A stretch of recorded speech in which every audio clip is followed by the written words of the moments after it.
¿Cuáles son los factores de riesgo por contaminante químico gaseoso?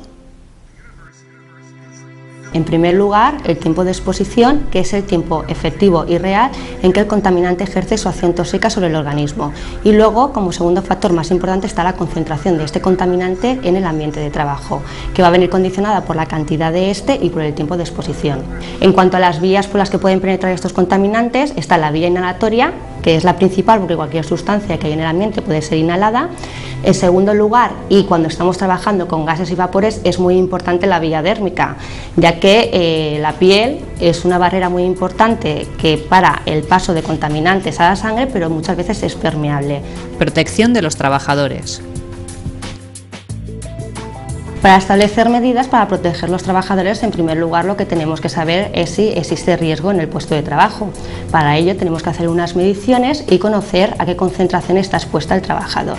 Con esto ya vamos a saber si tenemos riesgo o no. En el caso de que tengamos riesgo, pues tendremos que tomar una serie de medidas para disminuirlo.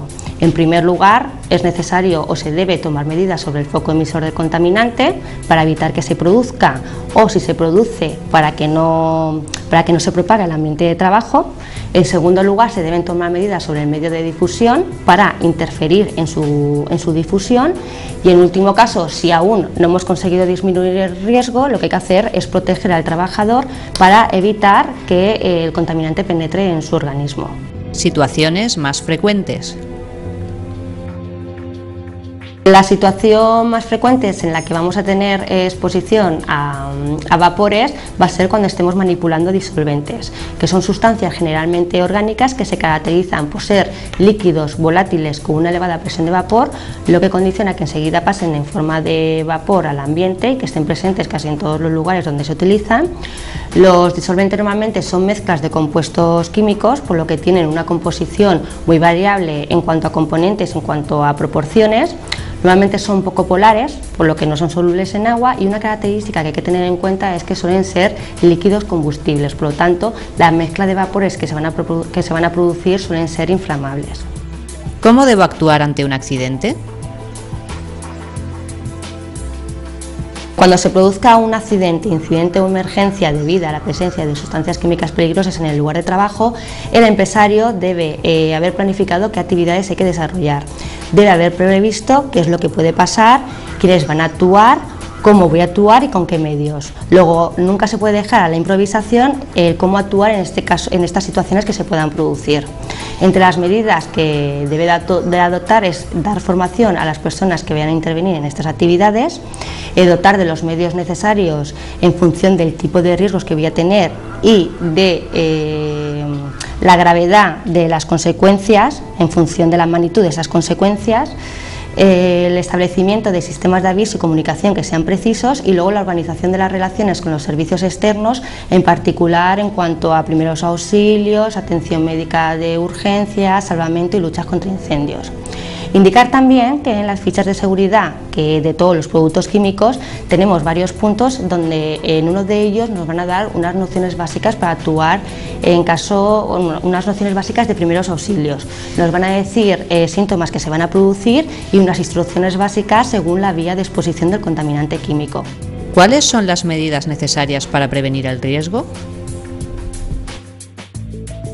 En un principio hay que tomar medidas técnicas actuando principalmente sobre el foco, en segundo lugar sobre el medio de propagación y el último sobre el trabajador. Como medidas que se pueden tomar sobre el foco, pues podríamos por lo menos mencionar la sustitución de un producto por otro menos tóxico. Cuando actuamos sobre el medio de propagación, algunas de las medidas que podemos tomar es llevar una limpieza adecuada, recogida de derrames, los residuos que se ocasionan, pues ponerlos en recipientes herméticamente cerrados. Adoptar también ventilación general para disminuir la concentración de esos contaminantes en el recinto, y luego también una medida que se suele tomar es el establecer sistemas de alarma. Si como medidas técnicas seguimos sin conseguir disminuir el riesgo, porque muchas veces tenemos situaciones muy concretas, también se pueden tomar medidas organizativas. ¿Qué consiste? Pues en este consiste en tomar medidas sobre el tiempo de exposición.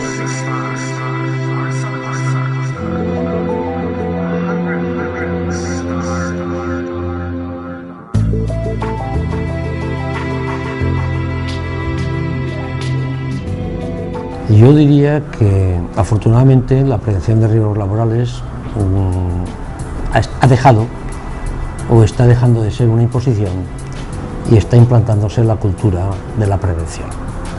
No, quizás exista todavía alguna entidad que la considere como una imposición, pero realmente sí que podemos decir que en la sociedad en general, la sociedad valenciana y el mundo laboral de la Comunidad Valenciana, está cuajando una cultura por la prevención y que nosotros podemos comprobar y estamos comprobando en nuestras actuaciones diarias.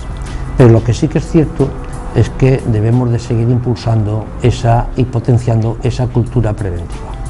Y para impulsar esa cultura preventiva considero que sería necesario que en todas las estrategias se incorpore la cultura por la prevención de riesgos laborales, integrándola dentro del resto de estrategias de cualquier tipo, y que además en esa integración se integren todo tipo de riesgos, incluidos los emergentes que en cada caso se presenten, tanto los ocurridos tanto en el centro de trabajo como fuera del centro de trabajo, por lo cual también es importante incorporar los aspectos relacionados con la movilidad de los trabajadores, como sería en todo caso la seguridad vial.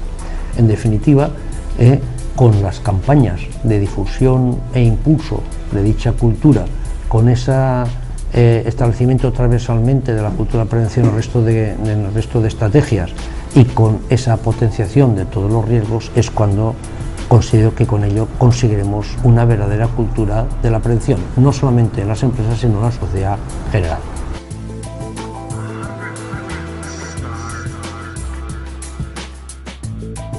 En estos momentos no influye, puesto que estamos hablando de incidencia, es decir, número de accidentes en función de los trabajadores ocupados y con las contingencias profesionales cubiertas. Por lo tanto, estamos hablando de valores de porcentaje, no de valores absolutos.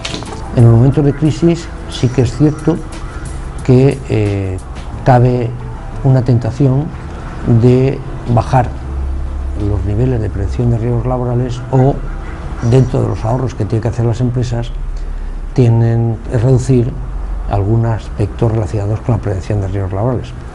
Y yo, desde mi punto de vista, esto es un importante error, y porque en realidad en los momentos de crisis es cuando todos debemos de agudizar el ingenio y sacar estrategias y actuaciones que nos permitan hacer lo mismo, si no más, con menores medios, tanto económicos como humanos.